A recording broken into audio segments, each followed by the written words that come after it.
And welcome back to Capital Tonight. Paychex founder and three-time gubernatorial candidate Tom Golisano is no longer a permanent New York resident. However, he does still own property here, and that means he still gets billed for property taxes. Last month, he announced he would not be paying the $90,000 bill that he has on his home for Canandaigua Lake because of a dispute with the town of South Bristol. And now he is hoping to change the entire system. Mr. Golisano is joining me now from Rochester to explain. Tom, it is good to see you after a number of years, so thanks for joining me. Good to be here, Liz. Nice to see you, too. Okay, so my initial understanding, and at least the way that this came out in the press, was that you would not pay a $90,000 school tax bill pending help from the town of Bristol, South Bristol, because you've got a goose poop problem on your property. Well, that sort of was the beginning of this whole affair. Yes, I have a property on Canandaigua Lake. It's 850 feet of frontage on the lake. It's got a very modest 2,900 square foot home. It's about 60 years old. But I can't utilize the home because it is just covered with geese from day to day. Anywhere from 100 to 200 geese are on that property at any given time. Okay, hold on. Before you go any further, yes, goose poop is annoying. I think a lot of people have experienced it. People could even say it's a health hazard if in fact you have as many geese as you say you do. But you're a homeowner, and I have seen people hire dogs. I have seen people put in pyrotechnics. I have seen people do all sorts of things. Even, you could get a permit and hunt them, I think. So they're Canada geese though, and they're migratory. But I don't understand why you would not exhaust those areas before you start saying to the town, this is your problem. Okay, Liz, we've been doing a lot of those things, using dogs, using fake animals, putting fishing line around the property and all of that. We've been doing all of those things. But the problem has gotten so severe in the last couple of years, it's just not effective. So the other issue is, let's assume for a moment I could keep them off my property using a dog or something of that nature. Now they're just going to go to my neighbors. So what have we solved? We have an overall issue relative to the geese. There's just too many of them. And since they're a protected species, we can't do much about it. So when I have a property that I pay $132,000 a year in taxes, and I can't invite my family over to use the property because of all the goose droppings, it seems senseless.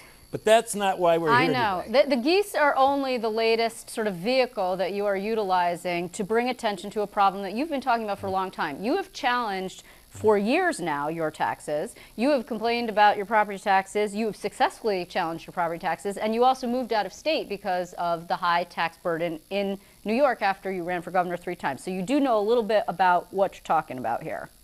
That's exactly right. For example, I had one property, a residence in Mendon, New York, was assessed initially at $6 million. Now, there's never been a property in Monroe County that's ever sold for more than $2 million that I know of. After 2 court cases, the assessment was brought down to a realistic $1.9 million. The taxes went from $200,000 a year to $60,000 a year, which obviously is more reasonable. But it cost me $200,000 plus in legal fees to fight the battle. And that's where I think the inequity is. But I think we should get off my property. I want to talk about the assessment system as a whole, as it affects everybody, not just me. Okay, before we get there, though, I have to ask you, I mean, you've been fighting this battle about taxes for a long time. Why do you not just sell in New York? Why bother maintaining? I know you do quite a bit of charitable work here, but you could do that without owning property in New York. Liz, you're right. I could if I wanted to, but the fact of the matter is I have family here. I have friends here. I have relationships with a lot of organizations and so forth. And why should I have to sell because of geese? I mean, I haven't minded paying my taxes that $130,000 a year until the geese became a real problem. Well, but okay. Now You're I'm fighting saying... this battle now. Wait a minute. I'm Okay, fighting this battle now just not for Tom Golisano. This is a statewide problem. And when I give you some of the information that I have here today, you're going to understand it. Okay, This is a big deal. Go ahead. Okay. Would you say that it's fair that assessments, if they were within 10% of the saleable dollar value of the property that would be effective, either 10% below or 10% above? In other words, if the house is assessed for $200,000 and you had a $190,000 assessment, would that be okay? I think it would. I think most people would say it would. Or 10% above. Now, the person that's above, of course, aren't happy about it because they probably think they're paying too much in taxes. But here's the real fact. 70% of the assessments in Monroe County for the month of June, houses that actually sold, 70% of them were either below or above that 10%. Well, hold on a plane. second. Doesn't that have to do with what the market will bear? I mean, you get reassessed based on, having done this a couple times now, the sale of your house, right? They come in and they go, oh, well, you just bought this house and the last time it sold, it was for $20,000 less. Now we're going to reevaluate because clearly you thought it was worth $20,000 more.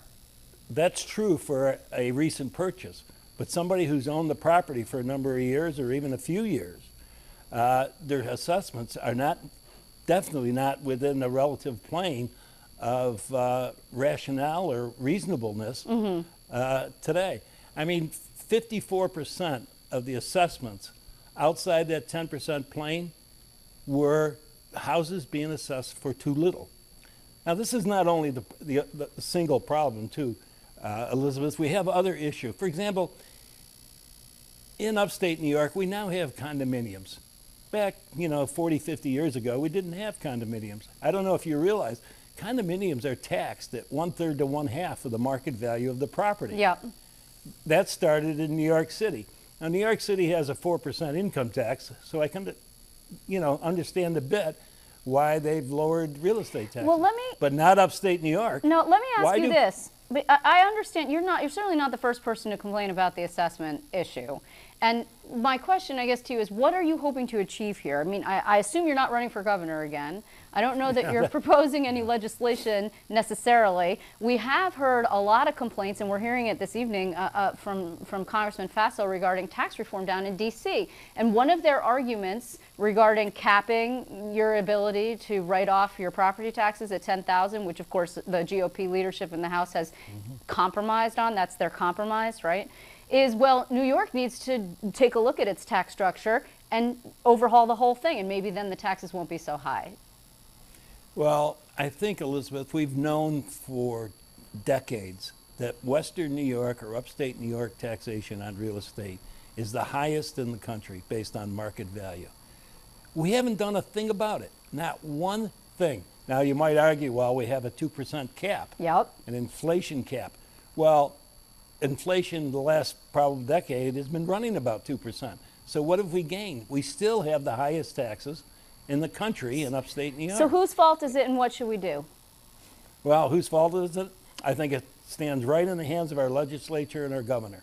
They're spending way too much money on way too many things. You hit me with Florida. Florida has more people in it than New York State. Guess what? Florida's budget is half of New York State's budget.